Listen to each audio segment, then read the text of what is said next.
Hello दोस्तों, Hindi स्टोरिया channel आपका अभिनंदन करता है। कहानी सुनने के लिए आपका धन्यवाद। अगर कहानी पसंद आई तो लाइक और सब्सक्राइब जरूर करें। बिना देरी किए आइए कहानी शुरू करते हैं। एक गांव में धनीराम नाम का एक जमींदार रहता था। उसका एक लड़का था जिसका नाम राजू था। धनीराम के पास बहुत सारी जायदाद थी और बहुत सारा धन भी था। ये बात उसके लड़के राजू को पता थी, इसलिए वह पढ़ाई में मन नहीं लगाता था। एक दिन धनीराम अपने बेटे से कहता है, बेटा राजू, तुम अपना ध्यान पढ़ाई में क्यों नहीं लगाते? तो उस पर उसका बेटा कहता है कि पिताजी, हमारे पास कितनी दौलत है और पढ़ाई करके नौकरी हासिल की जाती है। मुझे नौकरी करने की क्या जरूरत है? हमारे पास पहले से ही इतनी सारी जायदाद है। ये बात सुनकर धनीराम कहते हैं, बेटा, नौकरी के लिए पढ़ाई नहीं की जाती, बल्कि पढ़ाई तो ज्ञान हासिल करने के लिए की जाती है और बुद्धिमान बनने के लिए की जाती है, ताकि हम बुद्धिमानी से अपने जीवन में तरक्की कर सकें। लेकिन ये बात राजू को समझ में नहीं आती और वह अपने पिता की बात पर ध्यान नहीं देता और इसीलिए उस पर उसके पिता बहुत गुस्सा करते हैं और उसे मारते भी रहते हैं। ये सब होने के बाद राजू अपने पिता पर बहुत गुस्सा करने लगा और अपने पिता से नफरत करने लगता है। एक दिन धनीराम अपनी बीवी से कहता है कि मुझे अपने बेटे के भविष्य को लेकर बहुत फिक्र हो रही है, क्योंकि वो अपना मन पढ़ाई में नहीं लगाता और दिन भर घूमता रहता है और उसे लगता है कि उसके पिता के पास बहुत सारी दौलत है और उस दौलत की वजह से वह जिंदगी भर आराम से रहेगा। उसे नौकरी करने की और पढ़ाई करने की कोई जरूरत नहीं है। ये सुनकर धनीराम की पत्नी कहती है कि गलती हमारी है, हमने ही इसे बचपन से लाड़ प्यार से पाला है और इसके बदले हमें अब ये सब भुगतना पड़ रहा है। धनीराम ये सुनकर बहुत निराश हो जाता है, लेकिन उसकी पत्नी कहती है कि मैंने सुना है हमारे पड़ोस में एक विद्वान आए हैं जो बच्चों को उच्च शिक्षा देते हैं। हमें चाहिए कि हम राजू को भी उन विद्वान के पास भेजें, ताकि वहाँ पर उच्च शिक्षा प्राप्त करें और जिंदगी में कुछ बड़ा करें। ये सुनकर धनीराम कहता है, ठीक है, कल सुबह राजू को उस विद्वान के पास छोड़कर आ जाएंगे। और उसकी माँ राजू से कहती है कि तुम्हें कल उस विद्वान के पास जाना है, क्योंकि हमने ये तय किया है कि तुम उसके पास जाकर उच्च शिक्षा हासिल करोगे। ये सुनकर राजू खुश हो जाता है, क्योंकि वो उसके पिता से दूर जाना चाहता था और अपने घर से भी। दूसरे दिन राजू के माता पिता उसे विद्वान के घर छोड़कर आते हैं। विद्वान की एक पत्नी और छोटा सा बेटा है।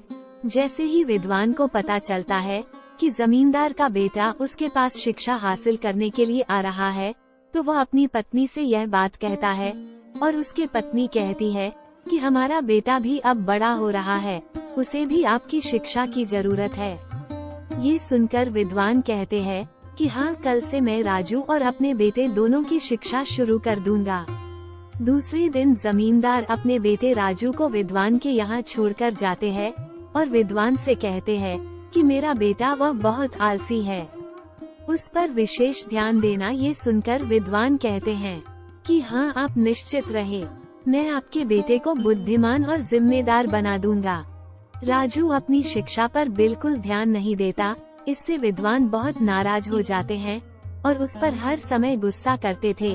राजू को ये बात पसंद नहीं आती कि विद्वान उसे हर वक्त डांटते रहते हैं। एक बार विद्वान और उसकी बीवी शादी में कहीं बाहर जा रही होती है और विद्वान राजू से कहते हैं कि मेरे छोटे बेटे को मैं तुम्हारे पास छोड़कर जा रहा हूँ, तुम इसका ध्यान रखना और अपनी आज की पढ़ाई पूरी करके इसको भी पढ़ाना। ध्यान रखना, कहीं पढ़ाई के बजाय खेलकूद में ना लग जाए। राजू उस लड़के को समझाता है कि खेलकूद ना करे, बल्कि पहले पढ़ाई करे फिर खेलकूद करे, लेकिन वो लड़का मानने को तैयार ही नहीं होता और अपने खेलकूद में लगा रहता है। गुस्से में आकर राजू उस लड़के को जोर से थप्पड़ मार देता है। थप्पड़ खाने के बाद लड़का चुपचाप पढ़ाई करने लगता है, लेकिन थप्पड़ की वजह से उसका गाल पूरा लाल हो जाता है। जब विद्वान और उसकी पत्नी घर आती है तो उसका लड़का कहता है कि मुझे राजू ने थप्पड़ मारा और मेरा पूरा गाल सूज गया। ये सुनकर उसकी पत्नी बहुत भड़क जाती है और उससे कहती है कि तुमने क्या किया, हमने तो तुम पर जिम्मेदारी सौंपी थी, लेकिन तुमने उसे थप्पड़ मार दिया।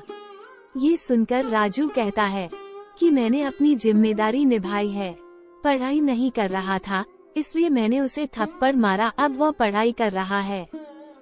विद्वान अपनी पत्नी से कहता है कि इसने सही किया है, एक समझदार व्यक्ति का और एक शिक्षक का काम ही होता है कि वो अपने शिष्य को समझाएं कि पढ़ाई के लिए चाहे उसे डांटना पड़े या मारना पड़े। ये सुनकर राजू को समझ आ जाता है उसके पिता उसे क्यों डांट रहे होते हैं और यह विद्वान उसे क्यों डांट रहे होते हैं। राजू विद्वान से कहते हैं, मुझे क्षमा कीजिए, मुझे पता ही नहीं था कि आप और मेरे पिता मेरे ही भले के लिए निवेदन रहे थे। आपसे मैं बहुत दिल लगाकर पढ़ाई करूंगा और अच्छी शिक्षा, उच्च शिक्षा हासिल करूंगा। उस दिन के बाद वो मन लगाकर अपनी शिक्षा पर ध्यान देता है और अपनी शिक्षा पूरी होने के बाद अपने गांव वापस जाता है और अपने पिता के कारोबार संभालता है और एक जिम्मेदार व्यक्ति बन जाता है। सीख, राजू को ये समझने की कोशिश करनी चाहिए कि धन की माया में मनुष्य की सच्ची सुख समृद्धि नहीं होती है। पढ़ाई और ज्ञान ही उसे सच्चे समृद्धि और सफलता की ओर ले जा सकते हैं। राजू को अपने लक्ष्यों की दिशा में प्रयास करना चाहिए और पढ़ाई में मन लगाकर अपने सपनों को पूरा करने के लिए कठिन परिश्रम करना चाहिए।